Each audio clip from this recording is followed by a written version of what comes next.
Bonjour, chers auditeurs. Que le Seigneur vous bénisse, qu'il vous fasse du bien ce matin alors que vous donnez de la place au Seigneur, que vous lui accordez un peu de temps pour entendre la lecture des Saintes Écritures. Alors, je prie que le Seigneur vous fasse du bien, qu'il réponde à vos besoins. Ce matin, je devais lire avec vous Marc chapitre 4.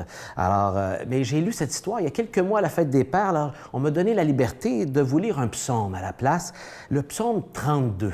Et le psaume 32 est un beau psaume, même cité par Saint Paul dans le Nouveau Testament, qui nous parle de pardon. Et on a tous le besoin de vivre une relation importante et de défi avec le pardon tôt ou tard, un jour, avec Dieu ou avec un autre, la bénédiction et la joie d'être pardonné. Alors, je vous lis ces quelques versets. Le chapitre 32 des psaumes. Heureux, psaume de David, instruction, heureux l'homme dont l'offense est enlevée, le péché couvert. Heureux celui à qui le Seigneur ne compte pas la faute et dont l'esprit ne triche pas. Tant que je me taisais, mon corps s'épuisait à grogner tous les jours. Tant que j'ai gardé ma faute à l'intérieur, je n'étais pas bien. Car jour et nuit, ta main pesait sur moi, ma sève s'altérait aux ardeurs de l'été. Et là, il y a un moment de réflexion. Je t'ai avoué mon péché. Ah, changement. Il y avait un moment qu'il gardait à l'intérieur, il n'était pas bien. Et là, il l'a avoué.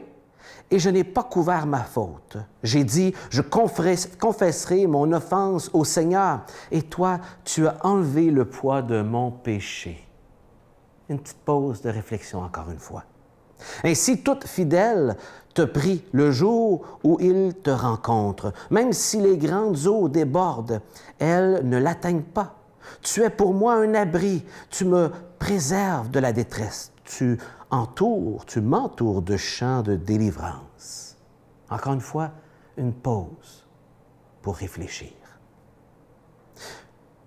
Je vais t'instruire, t'indiquer la route à suivre. On va l'écouter attentivement, il nous invite ici à une direction.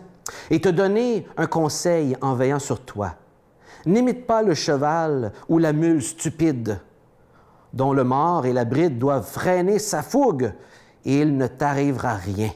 Beaucoup de douleurs atteignent l'impie, mais la fidélité entoure celui qui compte sur le Seigneur.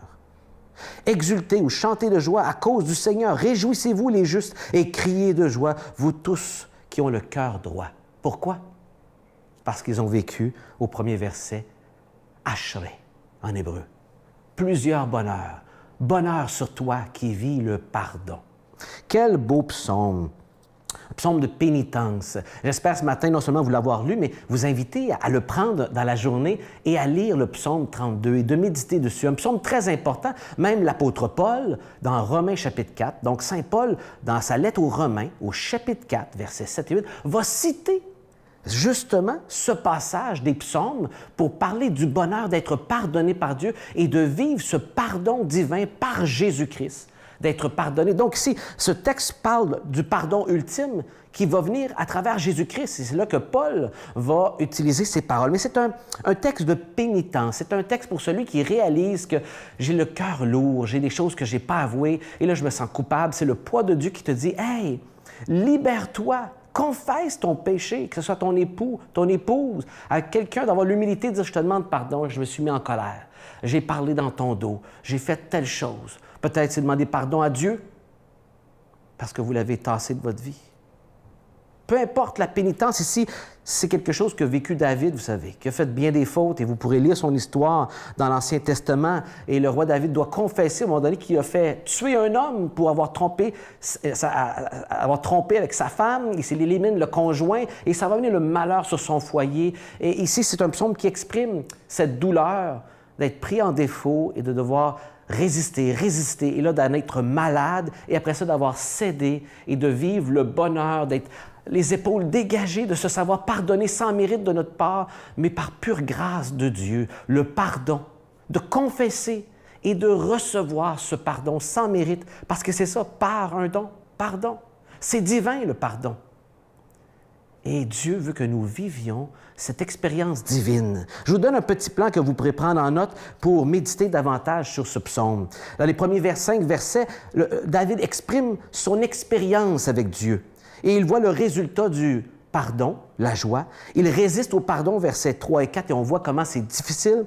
Et il va répondre au verset 5, et quelle joie. Il va faire la même chose, il recommande le pardon dans la deuxième partie du psaume, versets 6 à 11. Il va avoir une réponse, versets 6-7. Il va avoir de la résistance au verset 8-9. Et encore une fois, le résultat sera de la joie. Est-ce que vous connaissez ce matin la joie du pardon? Pourquoi ne pas vivre cette joie aujourd'hui que Dieu vous invite à vivre en demandant simplement pardon à qui il doit et particulièrement à votre Dieu?